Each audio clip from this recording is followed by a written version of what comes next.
Pada bulan Mei 2023, berarti sekitar 2 bulan, ya, 2 bulan sebelum bulan haji, pemerintah Arab Saudi memberikan kuota haji tambahan sebanyak 8.000 kuota kepada pemerintah Indonesia. Jadi ini ada tambahan. Ini kenapa? Karena memang selama tahun 2020, 2021, 2023 itu kan sedang ada COVID, ya, sedang ada COVID, sehingga ada pembatasan-pembatasan. Jadi setelah dinyatakan COVID itu kemudian bebas, wabah COVID itu, kemudian ditambahlah beberapa kuota, karena tentunya juga dengan ada pembatasan maka antrian makin panjang, seperti itu, ya.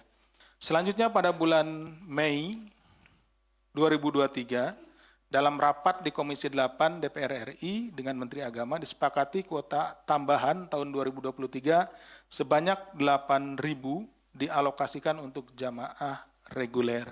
Karena yang paling terdampak sebetulnya adalah jamaah reguler. Kenapa? Karena antriannya sangat panjang, itu seperti itu, ya. Kemudian HL mengusulkan kepada YCK agar kuota haji tambahan dibagi 92% kuota reguler dan 8% kuota khusus. Nah, ini artinya bahwa sudah menyalahi, ya. Tadi di awal kan rapat itu di bulan Mei, itu dialokasikan semuanya 8.000 itu untuk reguler. Tapi kemudian HL ini mengusulkan sudah dibagi saja 92%, 8% gitu. Ini masih ada dasarnya. Dasarnya memang di undang-undangnya 92%, 8% seperti ini. Jadi berlainan dengan kesimpulan dalam rapat dengan DPR. YCK kemudian menyetujui usulan tersebut dengan menerbitkan Keputusan Menteri Agama atau KMA nomor 467 tahun 2023 pada tanggal 19 Mei 2023 tentang penetapan kuota haji tambahan tahun 2023 dengan komposisi 7.360 kuota untuk reguler dan 640 kuota untuk haji khusus, sesuai dengan persentasenya. Pada akhir Mei 2023, rapat kembali dilakukan antara Komisi 8 DPR RI dengan Kementerian Agama dengan kesimpulan persetujuan untuk kuota tambahan sebanyak 8.000 tersebut dibagi menjadi 7.360 untuk haji reguler dan 640 untuk haji khusus. Jadi rapat di awal awal bulan Mei itu yang lebih duluan gitu, ya. Itu kemudian dianulir dengan rapat berikutnya. Sehingga di rapat berikutnya menyetujui pembagian yang di awal rapat awal disetujui seluruhnya 8.000 itu untuk haji reguler, kemudian disesuaikan dengan pembagiannya berdasarkan undang-undang. Ada 92% untuk haji reguler dan 8% untuk haji khusus. Selanjutnya diterbitkan keputusan Dirjen PHU tanggal tahun 2023 yang disusun oleh Saudara RFA selaku mantan Kasubdit Perizinan, Akreditasi dan Bina Penyelenggaraan Haji khusus di Kementerian Agama atas arahan Saudara IAA untuk melonggarkan kebijakan terkait dengan TO. T0 itu adalah kode yang diberikan kepada jamaah yang mendaftar di tahun tersebut dan dia tidak perlu ngantri. Jadi TO atau TX ini kalau kasih kode gitu, ya, T0 gitu, ya, atau TX berarti dia mendaftar di tahun tersebut dan berangkat di tahun yang sama, seperti itu. Nah, kalau kodenya T1 berarti dia sudah mengantri 1 tahun gitu. T2 ya antri 2 tahun, seperti itu. Nunggunya 1 tahun, nunggunya 2 tahun, seperti itu.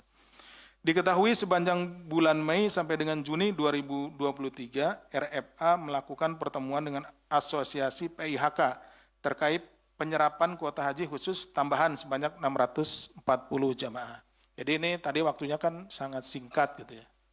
Sangat singkat. Biasanya mungkin rekan-rekan yang punya keluarga, rekan-rekan jurnalis yang punya keluarga yang akan berangkat pada haji, biasanya ada yang segera harus dilunasi nih, gitu kan. Ada tambahan kuota atau ada daftar, silakan. ditunggu berapa hari atau tanggal berapa gitu ya. Nah ini seperti ini. Jadi ada tambahan kuota, kemudian disalurkan untuk yang reguler, tetapi kan karena pengumumannya atau spare waktunya, ya jeda waktunya itu tidak terlalu lama, maka juga pada akhirnya saudara-saudara kita para calon jemaah haji reguler ini tidak mampu juga gitu ya melunasinya. Gitu. Karena kalau diberikan tenggang waktunya tidak cukup, ya, tapi ada juga yang mampu melunasi, tapi kebanyakan juga tidak mampu. Sehingga nanti kalau tidak mampu, maka jatahnya digeser ke untuk haji khusus gitu. Karena tentunya yang haji khusus itu memiliki kemampuan finansial yang lebih besar, sehingga dia mampu melunasi atau membayar jumlah uang yang dipersyaratkan untuk berangkat ibadah haji.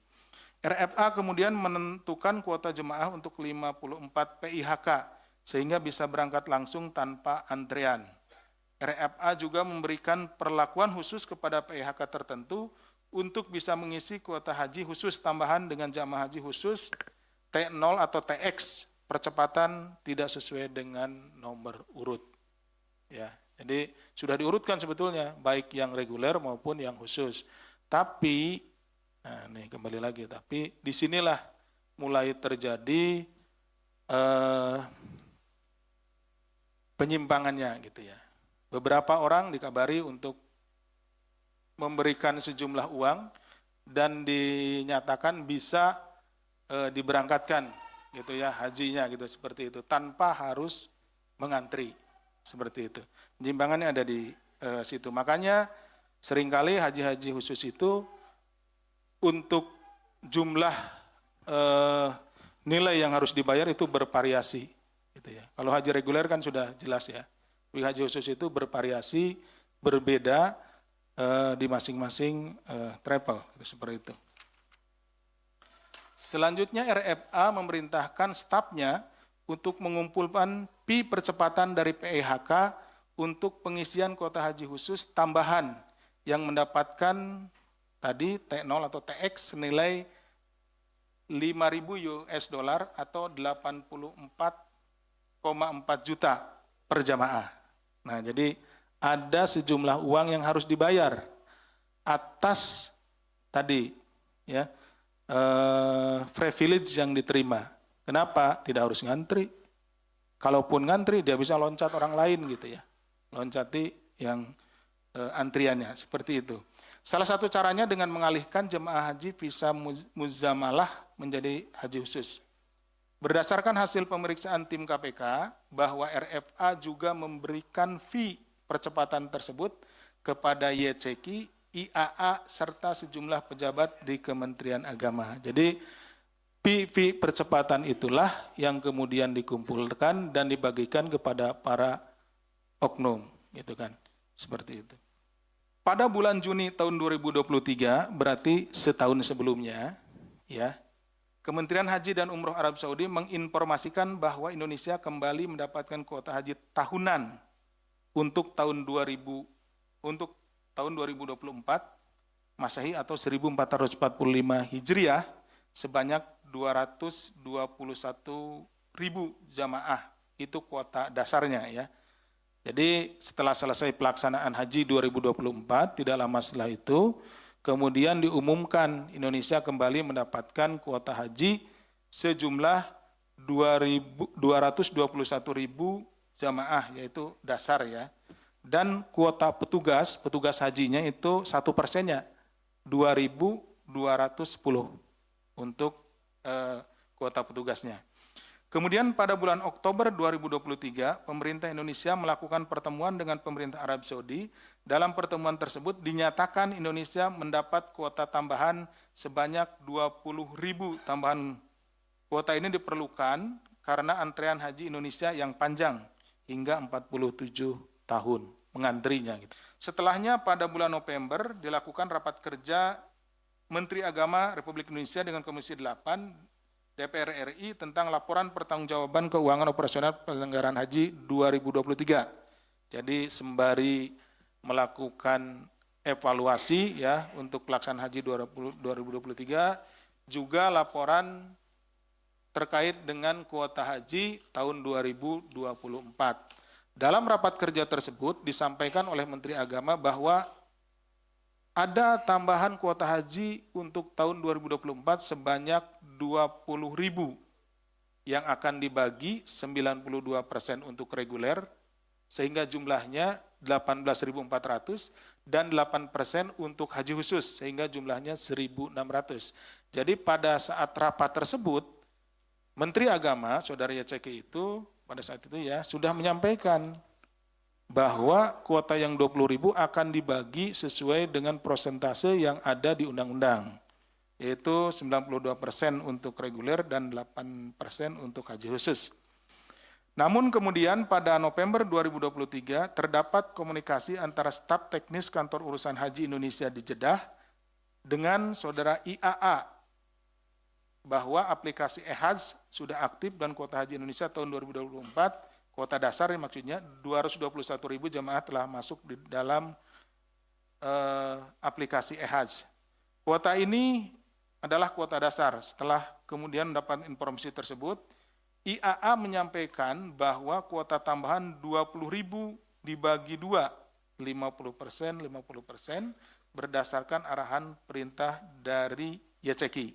Jadi berbeda ini, IAA menyampaikan kepada staf teknis Kantor Urusan Agama Haji di Jeddah, ini untuk dimasukkan ke e-Hajj itu 50%, 50% gitu ya. Padahal di dalam rapat sebelumnya dengan DPR dibagi 92%, 8%. Seperti itu. Pada November 2023 dilakukan pertemuan antara Forum Sathu, kembali nih Forum Sathu, yang diinisiasi oleh FHM dengan Yaceki. Pertemuan tersebut juga dihadiri beberapa pengurus asosiasi PIHK yang tergabung dalam Forum Sathu. Pertemuan itu membahas diantaranya terkait dengan permintaan dari Forum Sathu untuk mengelola kuota tambahan haji lebih dari 8%. Saat itu Yaceki menyampaikan kepada HL terkait keinginan membagi kuota tambahan sebanyak 20.000 menjadi 50%, 50%. Sehingga kuota tambahan haji khusus menjadi 10.000 dan kuota tambahan reguler juga 10.000. Yaceki juga meminta HL untuk menyusun draft MOU dengan Kerajaan Arab Saudi terkait dengan pengusulan kuota haji. Jadi walaupun sudah dilakukan rapat dengan Komisi 8, ya, dengan pembagian 92%, 8%, tetapi Saudara Yaceki melalui Saudara HL itu tetap menginginkan dibagi 50%, 50%. Selanjutnya Yaceki memerintahkan agar dilakukan simulasi, tadi sudah ya. Pihak Arab Saudi memasukkan kuota haji tambahan 20.000 ke dalam aplikasi e-Hajj sehingga total kuota haji Indonesia secara keseluruhan 241.000 masih digabung. Ini kemudian pada akhir November 2023, IAA meminta kepada Kantor Urusan Haji di Jeddah agar meminta kepada Menteri Haji dan Umroh Arab Saudi untuk membagi kuota menjadi 50%, 50%. Atas permintaan itu, Kementerian Haji dan Umroh Arab Saudi meminta surat dari Kementerian Agama RI. Ini merupakan awal permintaan pembagian kuota dari Kemenag kepada Kemenhaj Arab Saudi. Pada akhir Desember 2023, terbit keputusan Menteri Agama nomor 1156 tentang kuota haji tambahan tahun 2023 atau 1445 Hijriah yang isinya membagi kuota tambahan menjadi 50% untuk haji reguler dan 50% untuk haji khusus. Namun keputusan Yaceki ini tidak disebarluaskan di kalangan dirjen penyelenggara haji dan umroh, hanya orang-orang tertentu yang mengetahui adanya keputusan Menteri Agama ini. Keputusan Menteri Agama ini bertentangan dengan Undang-Undang Nomor 8 Tahun 2019 tentang penyelenggaraan haji dan umroh pasal 64 ayat 2. Selain itu, kesepakatan juga tidak sesuai dengan hasil rapat Panja antara Komisi 8 DPR dengan Kementerian Agama tanggal 27 November 2023. Pada awal Januari 2024, IAA memanggil staf pada Direktorat Bina Umroh dan Haji Khusus dan selaku Kasubdit Perizinan, Akreditasi dan Bina Penyelenggaraan Haji Khusus ke ruangannya. IAA mengarahkan agar melakukan pengumpulan PI. Nah ini rekan-rekan perlu dicatat bahwa IAA mengarahkan agar melakukan pengumpulan PI percepatan seperti juga yang dilakukan di tahun 2023. dan menunjuk orang-orang untuk mengkoordinir uang fee tersebut dan asosiasi-asosiasi yang penyelenggara ibadah haji khusus. Nilai fee disepakati antara $2.000 atau sekitar 3,38 juta per jemaah.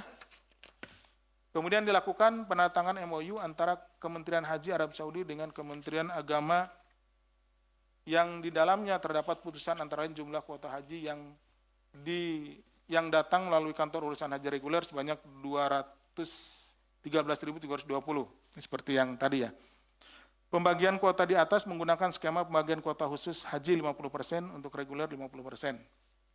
Pada Januari 2024 terbit Kepres nomor 6 tahun 2024 tentang BIVIH, biaya perjalanan ibadah haji, yang mencantumkan nilai manfaat dengan masih mengacu pada hasil rapat, gitu ya. Ini di beberapa ini masih disepakati 92% dan 8%. Artinya bahwa keputusan Menteri Agama itu tidak disebarluaskan dan disembunyikan, gitu, seperti itu. Jadi mereka di rapat-rapat, kalau rapat resmi yang disampaikan ya sesuai dengan yang DPR, 92% dengan 8%. Nah, jadi ada kerugian secara bagi para jemaah haji khususnya jemaah haji yang reguler. Seharusnya kalau dibagi sesuai dengan undang-undang ada 8.400 orang jamaah haji reguler tahun 2024 yang seharusnya berangkat pada tahun itu menjadi tidak berangkat. Nah, intinya seperti itu. Selanjutnya IAA memerintahkan saudara MAS selaku Kasubdit Perizinan Bina Penyelenggaraan Haji untuk meminta sejumlah uang kepada PIHK yang akhirnya dibebankan kepada jamaah haji khusus sekurang-kurangnya sebesar $2.500 atau 42,2 juta per jamaah sebagai fee atau komitmen fee. Ya, jadi ada percepatan, disebutnya ini percepatan bayar. Nah, itulah yang diminta. Pemberian dan pengumpulan uang tersebut dilakukan dalam kurun waktu Februari hingga Juni 2024. Ketika tersebar informasi bahwa DPR akan membentuk pansus haji, ya sekitar bulan Juli 2024, maka IAA memerintahkan kepada Kasubdit untuk mengembalikan uang-uang yang telah dikumpulkan kepada asosiasi atau PIHK. Jadi setelah dikumpulkan, dikembalikan lagi nih karena mau ada pansus waktu itu ya. Namun sebagian uang fee masih ada yang disimpan dan digunakan untuk kepentingan pribadi saudara YCK. Ini keterangan yang diperoleh oleh kami. Uang hasil pengumpulan fee tersebut juga diduga digunakan untuk mengkondisikan pansus haji yang diketuai oleh YCK, walaupun hal tersebut tidak jadi gitu ya, ditolak oleh pihak pansus. Untuk melengkapi penyidikan perkara ini, Badan Pemeriksa Keuangan atau BPK juga telah melakukan penghitungan kerugian keuangan negara yang ditimbulkan atas perbuatan melawan hukum yang dilakukan para pihak terkait kuota haji untuk penyelenggaraan ibadah haji Indonesia. Ya, hasil penghitungan kerugian keuangan negara tersebut kira-kira sekitar 622 miliar. Dalam perkara ini KPK juga melakukan penyitaan aset yang mencapai nilai 100 miliar lebih berupa uang sejumlah 3,7 juta US dollar, 22 miliar rupiah untuk mata uang rialnya 16.000 serta 4 unit mobil dan 5 bidang tanah. Dalam prosesnya, penyidikan perkara ini juga telah diuji dalam pra-peradilan di Pengadilan Negeri Jakarta Selatan, di mana hakim telah memutuskan menolak seluruhnya permohonan yang diajukan oleh saudara YCK. Sehingga dengan demikian secara hukum proses penyidikan yang dilakukan KPK telah dinyatakan sah dan memenuhi ketentuan formil sebagaimana diatur dalam perundang-undangan yang berlaku. Pada hari ini, KPK melakukan penahanan terhadap tersangka saudara YCK untuk 20 hari pertama, terhitung sejak tanggal 12 sampai dengan 31 Maret 2026. Penahanan dilakukan di Rumah Tahanan Negara Rutan Cabang Gedung Merah Putih KPK.